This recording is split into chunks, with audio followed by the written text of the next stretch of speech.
What is capitalism? I'm Nate. I'm the FitFutureMD. Upload every Monday, Wednesday, Friday. Pick up the free copy of the nutrition and workout guide in the description below. I'm currently down 46 pounds. And if you're interested in how I did that, pick up the free copy of the nutrition and workout guide.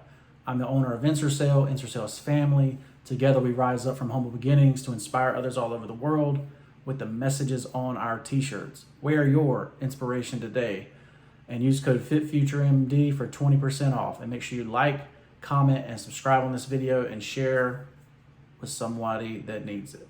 Somebody that needs it. So, what is capitalism? So, a capitalist is somebody that finds a deal, right? And a deal can be anything that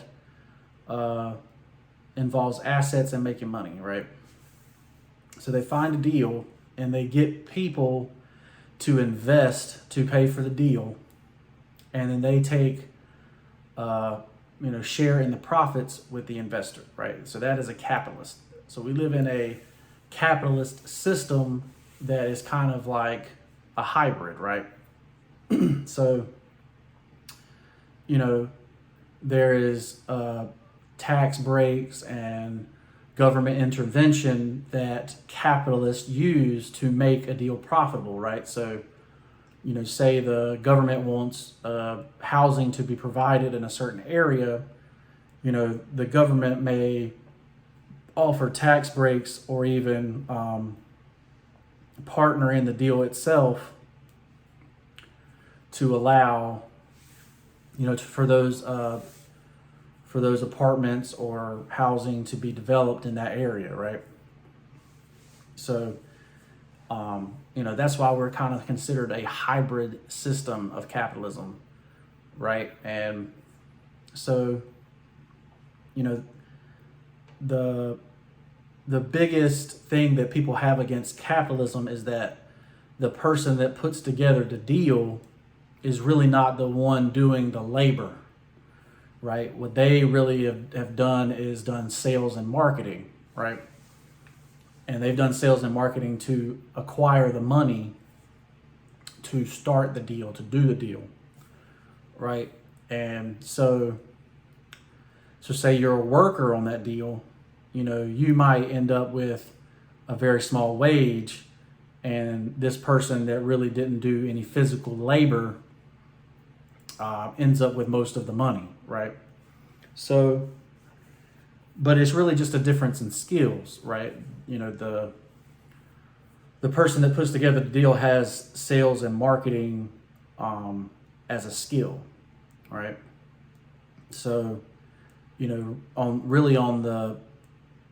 on the end of it is really what skill do you have, right? It's not, and how much is that skill worth? Well, in a capitalist society, sales and marketing is worth a lot more than the physical labor of things, right? There's a lot of people that can do physical labor. There's not a lot of people that can convince everyone to give money on something that could fall through, right? So, the biggest source of capitalism in America is called the stock market, right? New York Stock Exchange. And, so these are all companies that have basically said, we have this product, do you want to buy a share in the company, right? So with this way, even regular people can get rich, right, from this system, right? So, Steve Jobs and Wozniak came up with Apple, right? Well, they had investors into Apple. Apple eventually went public. Those investors got paid by the shares being sold in public, right? Those original investors got rich, right? But they didn't have to actually do anything. So that's really what people have a problem with capitalism, right? Because it's only the investors that get rich, and most of the investors are not really doing the work, right? They just put up the money, right? Which, to me, that money has a value because if you work, especially if you work for it, right? So if I put up $50,000 that I worked for into a deal, I'm putting up those hours of my life up into the deal, right? But a lot of people don't see it that way. So, but this is capitalism. So, and the biggest advantage of capitalism is that you're always innovating. You're always trying to find the better deal. You're always improving things, right? So when something gets old, that makes it a good deal because you can renovate it and, make it better and make it more valuable, right? And that gives people jobs, so that they, can go out and spend. It makes an economy, right? Whereas the reverse, or communism, where the government owns everything, there's no real incentive to work hard. There's no real incentive to, repair old things and make them new, right? There's, everybody's going to be treated the same, whether you're a good worker or a bad worker, right? And that incentive is kind of what the difference really is, right? If you go in and you work hard, and you do the right things with your money in a capitalist society, everybody can be rich, right? Everybody, even somebody that's disabled can still have an opportunity in a capitalistic society. So, to a certain degree disabled, they can't become completely disabled, but, and that's one of the areas that capitalism may fall short, right? Is because, you'll end up with capitalists, people that put together the deals that are really, really rich. And you'll have people that are laborers that are very, very, very poor, right? But it's about what they did with their money, because they all could participate in the stock exchange, right? All could put their money away over time and everybody get rich. So this is capitalism. This is how it works, right?